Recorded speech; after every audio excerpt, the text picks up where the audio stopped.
upload and daily wealth journey. Remember, it's your boy, Arnold Lewis, here on the ATP Network. And today we're going to be talking about what I do with my first contract if I could do it all over again. Man, if I could do it all over again if I had my very first contract. Oh boy, they say experience tells you everything, man. And I wish I just had that information and that knowledge that they give to you like that I have now.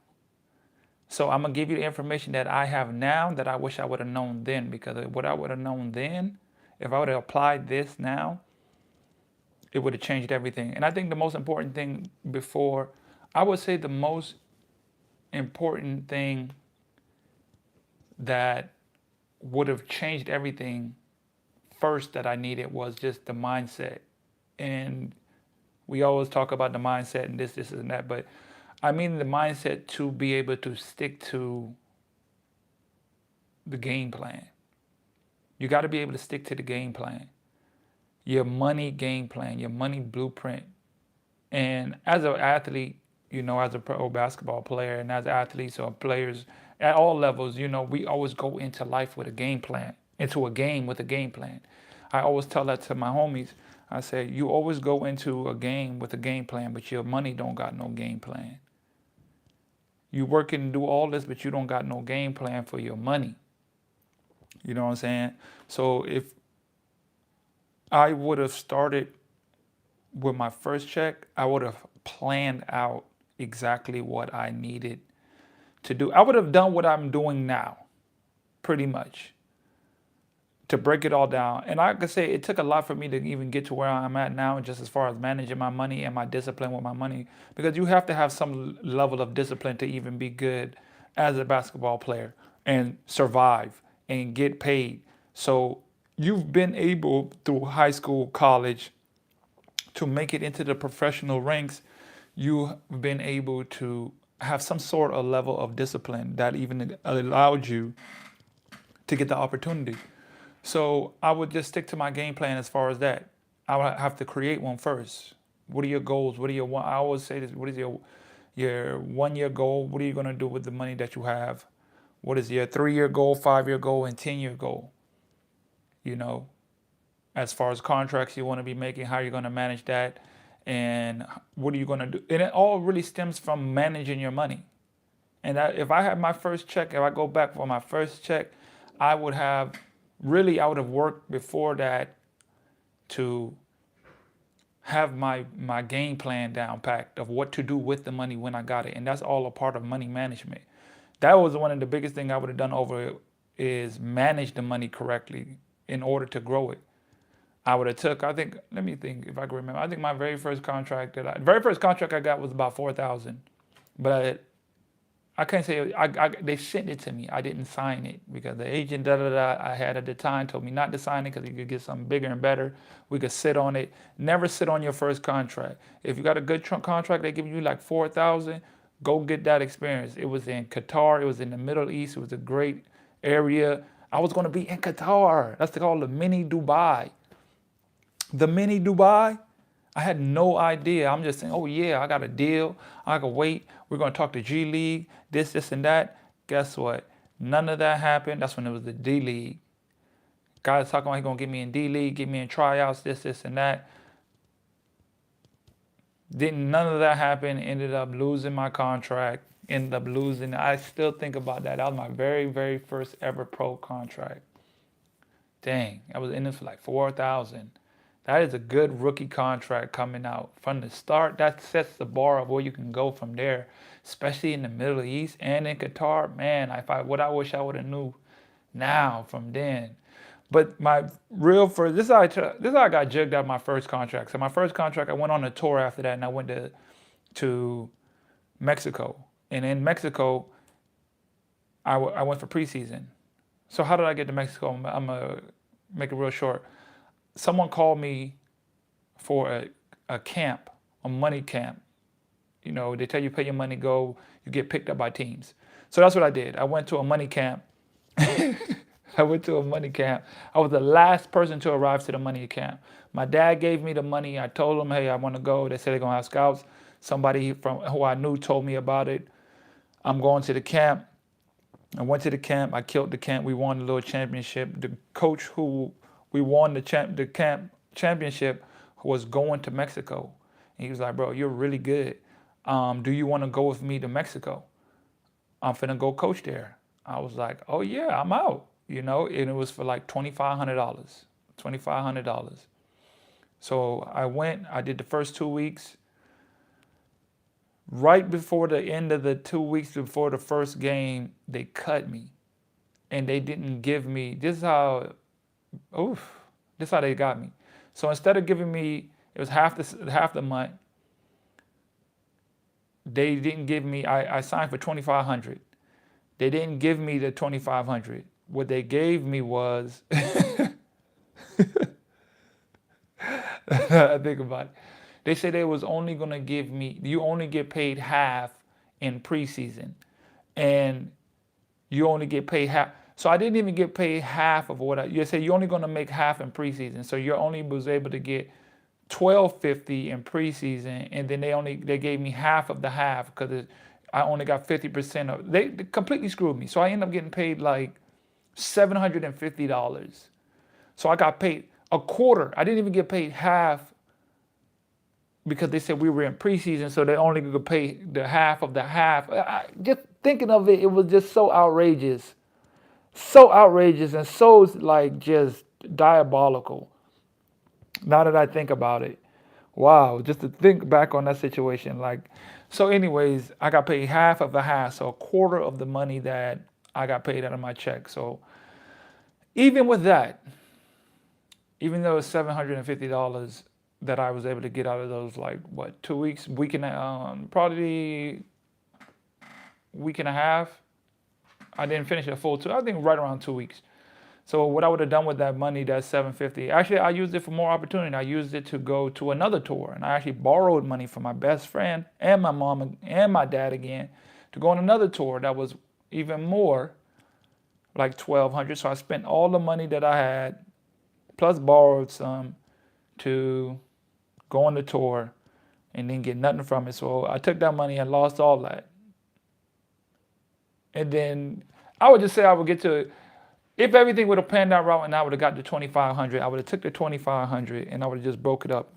These are my actual, this is what I would have done with my actual first check.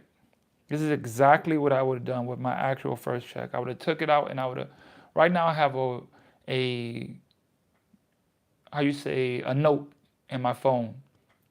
And I track every single thing that I do, what I got to pay each month, who I have to give money out to, what I have to pay, what are my bills, what is the necessary things. So the first thing I always go what am I getting paid this month?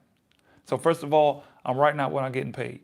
Then I'm writing out my expenses. I'm writing out my business expense, whatever I got to pay for. I'm writing every single thing out. I'm talking about every subscription, every single Netflix bill, every single thing that needs to be paid, that has to be paid, car insurance, child support, whatever level you at, whatever. If I have my first check, this is exactly what I would have done the first time. I would have wrote that out.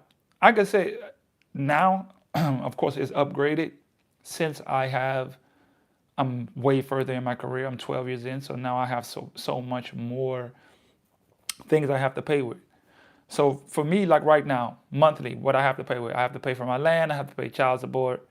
So that's in one section. Then my business, I have every subscription, my phone bill, Spotify, video editing, my basket pass that I use to watch the games, my trade, like anything that I have to pay that's like a part of business wise, it's documented. And I put how much I got to pay for that. Then I'm breaking it down into different segments. Like right now, I got my total. This is what I make a month. Out of that, I take 10%. I pay 10% of that, I give out. That's like my charity. my charity, my tithes, because I believe in giving away your first fruit, tithing, from my faith and my religion, giving back to the universe, giving back to God, giving back, just giving back in general. I'm giving out to receive. I believe in the circulation of energy and flow, and what you give out will come back to you. Whatever you give out will come back to you double, triple, more. So the more you give out, so the more money I can give out. I'm cheerful in my giving. That's a big part that I've always done it. I just didn't do it structurally, or I missed sometimes or whatever. But that's now it's a part of my game plan. So I'm giving out. That's my first 10%. Then the next 10%, I'm doing that for an investment. I got to use money to make money. But if I don't set money aside to make money, I can't make money. So whether that's saving up for a big investment, I'm doing that. Next is 10% for me. You work hard for your money. You got to know what it feels like to enjoy what you're working hard for. So I'm using 10%. I'm using that for me. Another 10%, I'm using that to learn. The only way you're going, I think I just heard a quote today. It was like, the gold is found in the books. So something along that nature. So it's really about the part of educating myself. And really, once I start putting more money into my brain, I start having more money into my pockets. Like, you have to invest in your brain, in business. And I've invested in my social media and learning and taking courses and so many different things. And it's all just building blocks. You have to be learning. So you have to have a budget to learn. And then another 10%, now I use more because I'm a lot further along. I use about 20%, but at that time, another 10% is going into an investment. Like, I don't use savings account. I use an investment account. So I invest all my money into stocks and real estate. That's where my money goes. But the vast majority of my money is in stocks. All of my daughter's money is in stocks. Her money for whenever she turns 25, her inheritance. I wouldn't even say it's an inheritance. It's the money that is hers that I'm giving to her for her start in life. And then the rest is for my necessity. That's the 50%. That's to pay off the whatever you got to pay. You got to eat. You want to live. You got to pay, whatever. But that's how I've already structured and settled and put every single thing that I have to pay off that is of importance.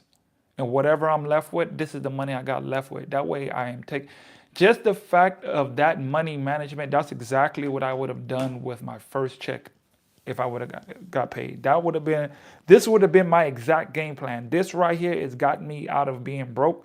This is what's gotten me out of growing money. This is what's got me to having a bigger vision for myself with the money that I have. I'm just trying to grow my mind. You have to grow your mind in order to grow your pockets. And in order to grow, you have to invest in it. You have to continuously water. It's like a plant. You invest with the seeds of wealth. You're planting wealth seeds in order for them to grow. And how you grow that, you have to continuously water it and nurture it, the plant. That's what learning. That's what paying for more things to understand. That's what managing your money and stuff like that. But that's exactly what I would have done with my very first check. And that's literally the money, like the game plan. If you don't understand that you have to manage your money in order to grow your money, it's not going to work. It's not going to work. If that was my biggest thing. Yes, I was making money, and yes, I had some good years and some good seasons and things was going good. However, I didn't have a game plan for the money that I had. So if you don't have a game plan, try going into a game with no game plan. We're just going to play rec basketball against a professional team who has got a game plan, a structure to get a desired outcome, which is to win. You need to win in your finances as well. You have to have a structured game plan in order to do that. This right here is like, I can sell this right now for $100. Just that, because I know for 100%, I guarantee you for 100% fact, it will change your life. It will definitely set you so far apart in your career than you ever thought you can ever achieve in your life. I can guarantee that. As far as a pro basketball player, and you're making decent money, because I know what most of the guys are making. I've been in the game long enough, and I've seen enough, and I talked to so many guys to get the rough amount of what an average player makes. But it's really about, it's not about how much money you make, it's about how much you can keep, grow, and invest. Look, that's all I got for this topic on what I would have done on this segment. This is what I would have done with my first check, man. I'll catch you guys on the next video.